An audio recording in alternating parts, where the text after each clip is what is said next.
Welcome to Meet Houston Missions and the Simmons and Fletcher Local Missions Podcast. I'm the host, Paul Cannon, managing partner over at Simmons and Fletcher. The podcast is about giving people an opportunity to find places where they can connect and volunteer, as well as giving local Houston area missions an opportunity to find those volunteers, donors, and other people that want to be a part of their mission. Today, I'm excited to bring on Christa Freyhof, who is the Executive Director of the Freedom Church Alliance. She's here and going to tell us a little bit about what they do and how they're involved. So without further ado, Christa, tell us a little bit about yourself and tell us a little bit about the Freedom Church Alliance, please. So thank you. I thank you for letting me be on the podcast today. Yeah, a little bit about myself. I actually started out in missions as a missions pastor of a church for 7 years. And about the time that I stepped into that role was around the same time that Freedom Church Alliance birthed as a nonprofit, which has been about 14, almost 15 years ago now. And so even though I've only been on staff with Freedom Church Alliance for about 3.5 years, I've been involved with the mission since the very beginning. So as a missions pastor, they were a vital church partner with us. I relied very heavily on Freedom Church Alliance in my ministry role with missions. I oversaw city and global outreach. So as you can imagine, there's a lot of plates spinning with a job like that. And Freedom Church Alliance really helped me to kind of keep my ducks in a row when it came to anti-trafficking efforts, when it came to educating and equipping the church and helping me to mobilize the church into anti-trafficking opportunities. So they were a huge, huge resource for me as a missions pastor. And so I've now been a part of Freedom Church Alliance as a staff member, as I said, for about 3.5 years. And it's just that watching the mission grow and evolve. We have an alliance of 35 churches in the greater Houston area. So it's been really fun to see the growth from beginning to where we are today. That is awesome. 35 churches just around the Houston area. And I understand y'all are now starting to grow, looking for opportunity to grow nationally, correct? Yeah, if people have asked us, are you going to go national? And so I said, well, I guess it just depends on what you mean by national, because in some regards, we already are, I feel, mobilizing nationally. We have our Fight for Freedom book, which is our education and awareness book. We used to have what was called the Go Box, which was very Houston specific. And people would go through that Go Box, and it was an equipping toolbox, if you will, to help people engage in anti-trafficking efforts. And people found out about it and thought it was great and said, we really need something like this for our city. And so we created what's called the Fight for Freedom book. It's 6 chapters, and it's an all-encompassing educational tool and resource from a gospel perspective. So there's a lot of details and information in there about what is the church's role in this? How can we be praying? How is the church to be mobilized in this way? And then there's also, of course, just your standard educational pieces, voices from survivors, voices from anti-trafficking organizations, both domestically and internationally, law enforcement information and data. So we kind of are national, because I believe the book is now in about 28 different states. And then we have on our website what's called our state by state guide. So if somebody, say in Illinois, they're not in Texas, is reading that book, we have this state by state guide that they can go to and look up organizations in their state as a stepping stone to getting involved in anti-trafficking efforts. They are not organizations that we have fully vetted, but we have that disclaimer on our website to say, these are just a stepping stone for where you are. And then we also have just so many resources on our website that are applicable for anybody, anywhere to use. So in a sense, we are national. We only exist as an alliance per se in Houston. And what that means is that we've kind of become a hub or a bridge, a way to collaborate with churches, anti-trafficking organizations, trusted partners, law enforcement. We're all kind of working this synergy together in Houston. So the alliance in that regard is just specifically in Houston, but our reach, I would say, is national. Wow. Okay. So, and you brought up that you have some tools on your website that are designed for, I guess, equipping and empowering the church to get out and, I guess, take action and be a part of the battle against human trafficking, correct? Right. Yes. So primary tool that we use, like I said, is our Fight for Freedom book that you can order. And in that book, there are QR codes that connect you to videos that go to our website to help add further information to the chapters that you're reading, to go deeper into those topics.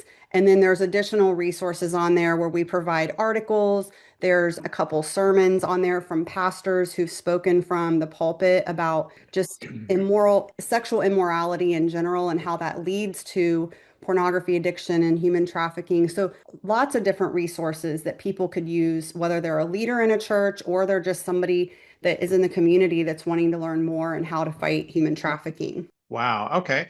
And so I guess that we've kind of touched base on the foundation of the organization here. So let me ask the question, what is the church's role in fighting human trafficking from the perspective of the Freedom Church Alliance? Yeah, that's a great question. So, our mission statement is uniting and equipping the church to fight human trafficking. And so, we all agree as a mission for us is that we are under the banner of Jesus. We started 14 plus years ago as a result of a missions pastor that was in Houston that recognized that Houston had a growing issue with human trafficking. And he said, sadly, there's not one person who can fix this. There's not one law enforcement agency that can fix it. There's not one church or one nonprofit. It's going to require the collective involvement and collaboration with all of us under the banner of Jesus because it is a darkness like no other. It's an Uh, atrocity against mankind, right? We are all created in God's image. And so God's heart to protect the vulnerable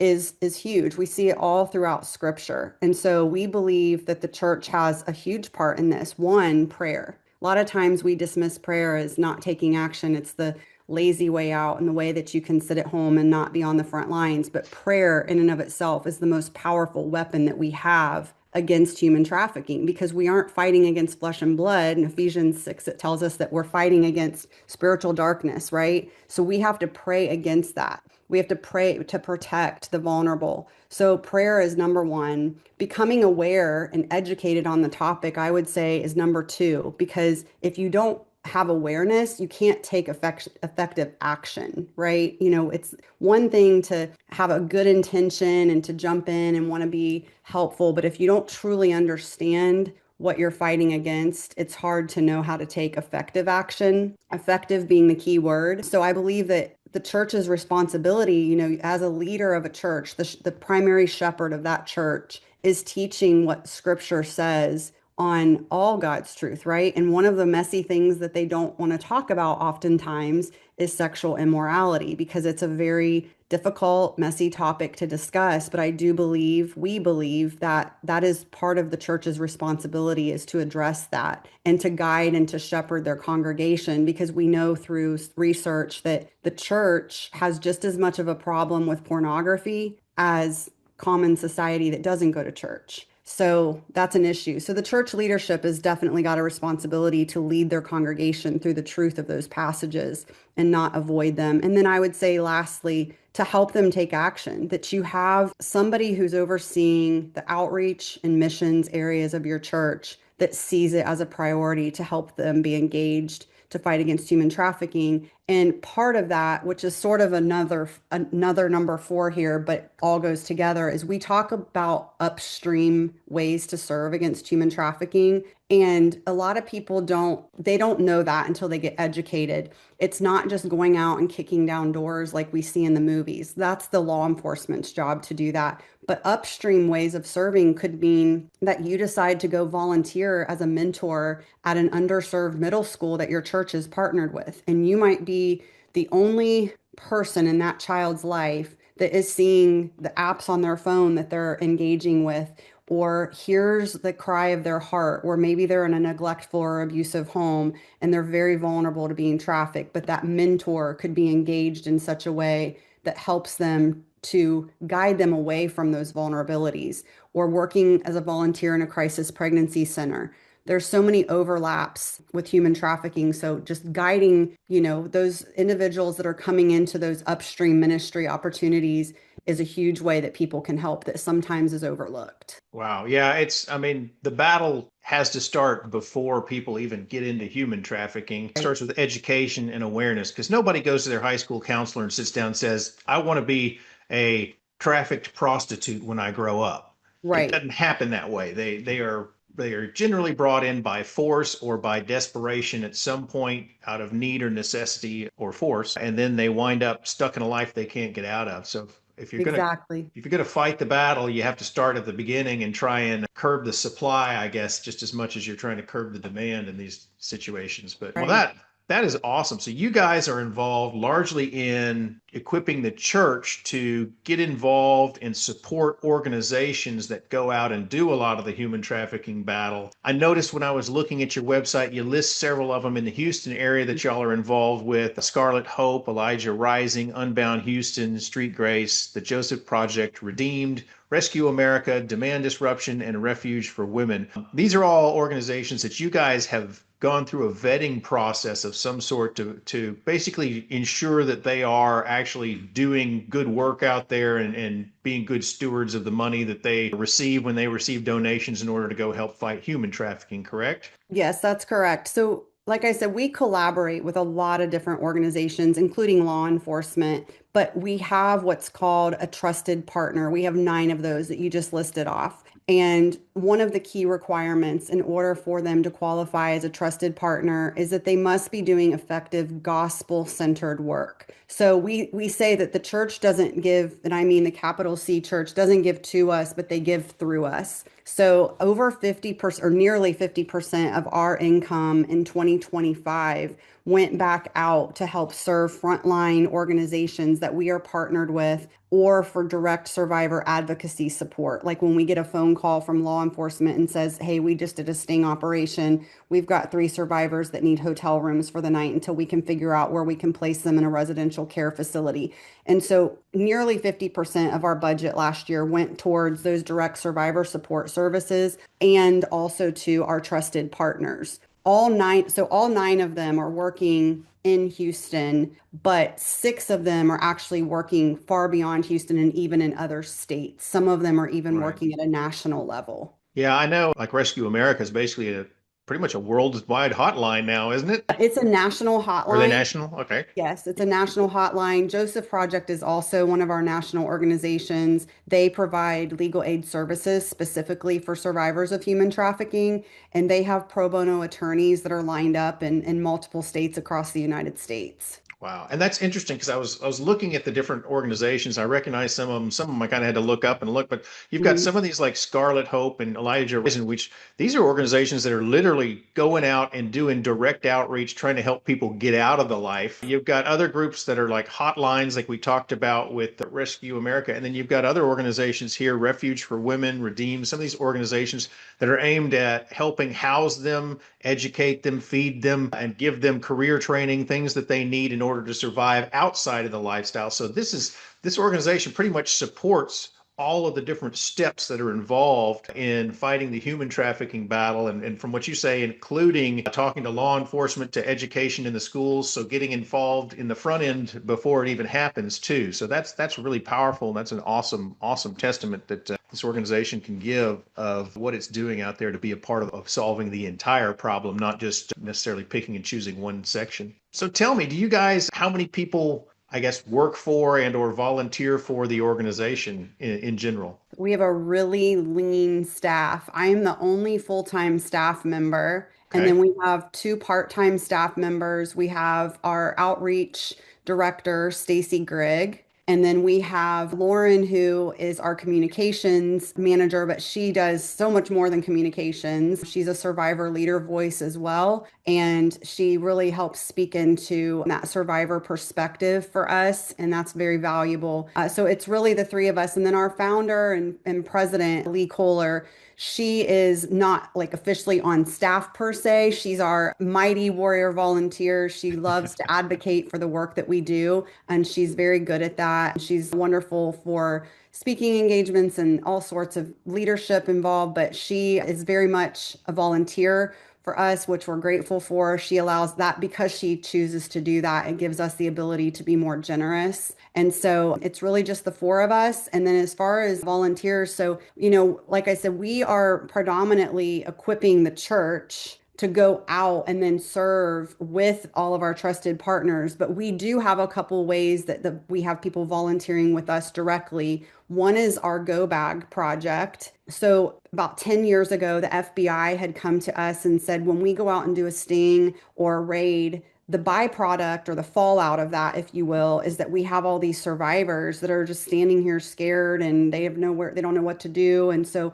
we would really love to kind of extend just like that warm invitation, hospitality to let them know that like we see you. We can get you help if you want it. Try to, build some trust there. And so Right. they were like, we need just some supplies, something. A lot of times they need a change of clothing. They need some toiletries to get them through the night or a couple of days. And so that is where the go bags came from. And so it's a respite care bag, if you will, that's filled with very specific items. And so we have it's a drawstring bag that we print the list on the bag to make it easy for our church partners when they say, hey, we have our women's ministry would love to like put together 30 go bags or 50 go bags, or our men's ministry, whoever, or the whole church. And so the list is on the bag. We have women's bags, kids' bags, and men's bags. All of the items on the list have been vetted and approved, not only by like a survivor voice to say, hey, this is what would mean a lot to me if I were to receive a bag in my situation that I was in,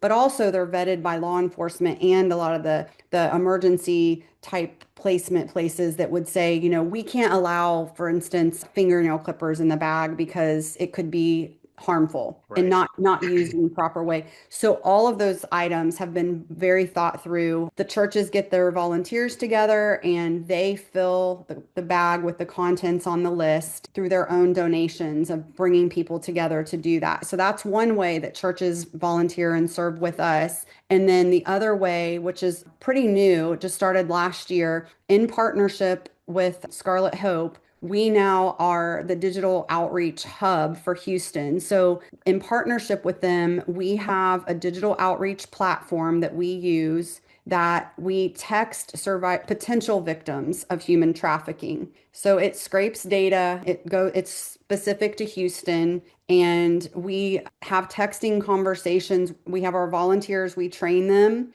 We background check them, we equip Right. them, get them all ready to go. And then once a month, we get together as volunteers and we send out a text message to these women and just say something like, hey, I'm with a group of women. We like to encourage or pray for other women. How can I pray for you today? Gotcha. And we get, it depends on the day, but somewhere between like a 20 to 30% response rate on that. And it gives us the opportunity to open up conversations with these women and to offer them support services. So we have a whole list of support services that we have our database with, and some of them are our trusted partners. Some of them are other organizations or hospitals or whatever that might be on that list. And we help connect them to the resources that they're in need of. And then those texting conversations can actually continue through that volunteer and the survivor.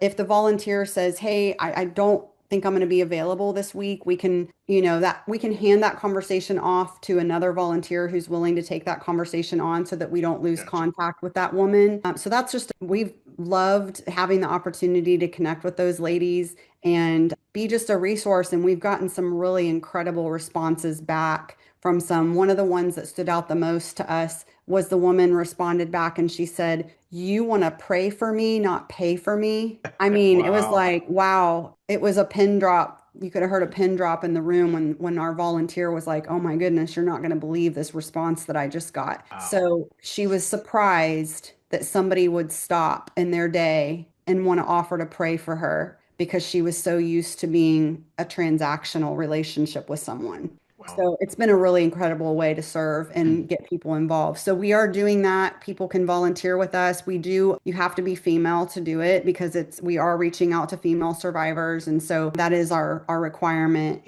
But yeah, if anybody's interested in doing that, they can reach out to us. Okay. And if somebody wants to get involved either as a volunteer or just giving opportunities or anything with your organization specifically, what's the easiest way for them to get in touch with you guys?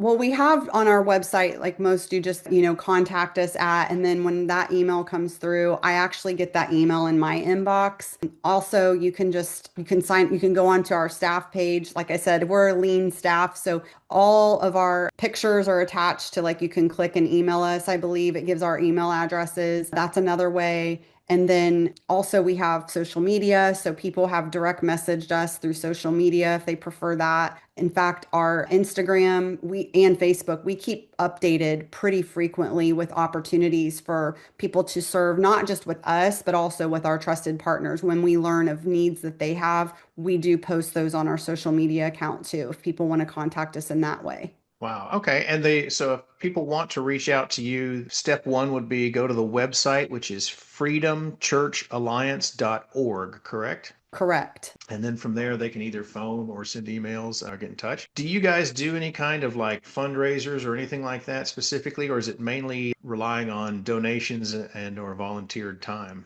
So, we as an organization have never hosted a gala or a fundraiser for ourselves, primarily because we are supporting our trusted partners and we have felt like we did not want to compete with their fundraisers and galas. I'm not saying we won't ever do that, but as of right now, we haven't because we've relied so heavily on literally what our mission statement is uniting the church. So, we really have asked our churches to be willing, when you're giving, like again, former missions pastor role, Mhm. one of the things that our elder board and our missions committee thought was so wonderful was that when we are giving to Freedom Church Alliance, we were giving to the whole spectrum of fighting human trafficking because it was Right. going to go back out to all those trusted partners. So we really rely heavily on the church to invest in that. And it takes that load off of them to not have to worry about all the vetting and the organization of which organization's doing what, because they can entrust that to us. And then just also, like I would say, pretty much we're split 50-50 between individual donors and the church, capital C church giving. But yeah, we haven't done any fundraisers. Okay, awesome. Well,